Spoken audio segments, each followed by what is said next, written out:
Hello friends, जैसा कि आप जानते हैं आजकल के युवाओं का खादी गारमेंट्स की तरफ रुझान बढ़ा है। ऐसे में आप भी खादी गारमेंट्स बनाने वाली यूनिट शुरू कर अच्छा खासा बिजनेस जमा सकते हैं। इसके लिए आपको ज़्यादा इन्वेस्टमेंट भी नहीं करना होगा। आपके पास अगर 2,50,000 रुपये हैं तो भी आप खादी गारमेंट्स बनाने वाली यूनिट शुरू कर सकते हैं। यह बात PMEGP के तहत ministry of micro, small and medium enterprises के द्वारा तैयार की गई प्रोजेक्ट रिपोर्ट में कही गई है। इस प्रोजेक्ट रिपोर्ट के आधार पर आप PMEGP के तहत मिलने वाले लोन के लिए भी अप्लाई कर सकते हैं। PMEGP के तहत आप कोई प्रोजेक्ट कॉस्ट का 90% लोन ले सकते हैं और सरकार आपको 30% तक सब्सिडी भी दे रही है।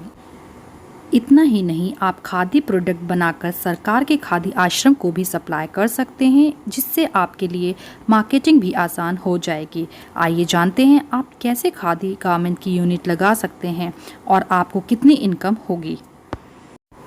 PMEGP प्रोजेक्ट रिपोर्ट के अनुसार अगर आप रिपोर्ट बनाते हैं तो आप 16,000 शर्ट बना सकते हैं। इसलिए आपका कैपिटल एक्सपेंस लगभग 13 लाख रुपए आएगा, जिसमें किराए की वर्कशॉप के अलावा मशीनरी वगैरह शामिल हैं। जबकि 3 महीने की वर्किंग कैपिटल लगभग 12 लाख रुपए होगी, यानी कि 25 लाख रुपए में प्रोजेक्ट शुरू हो जाएगा।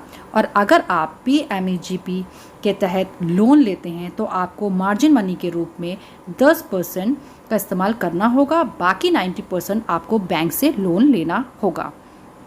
लोन मिल जाएगा आपको आसानी से। यह तो हो गई लागत की बात। अब बात करते हैं कमाई की कि हमें कमाई कितनी होगी।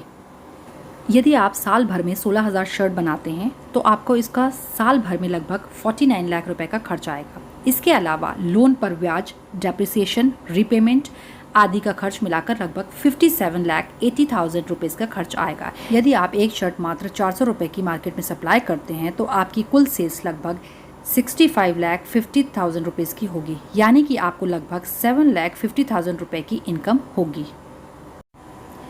तो फ्रेंड्स, अगर आप काफ़ी समय से मुनाफे वाले बिजनेस की तलाश में हैं तो ये बिज़नेस आपके लिए बेहतर विकल्प साबित हो सकता है। इस बिज़नेस में आपको माल सप्लाई करने की भी चिंता करने की ज़रूरत नहीं है। आप अपना माल सरकार के खादी आश्रम में भी सप्लाई कर सकते हैं। अगर आप इस बिज़नेस की पूरी प्रोजेक्ट रिपोर्ट जानना या पढ़ना चाहते हैं तो मुझे कमेंट करें, मैं आपको इसका लिंक दूंगी जहां से आप पूरी प्रोजेक्ट रिपोर्ट पढ़ सकते हैं। अगर आपको वीडियो पसंद आई हो तो subscribe, like, share and comment ज़रूर करें। Thank you.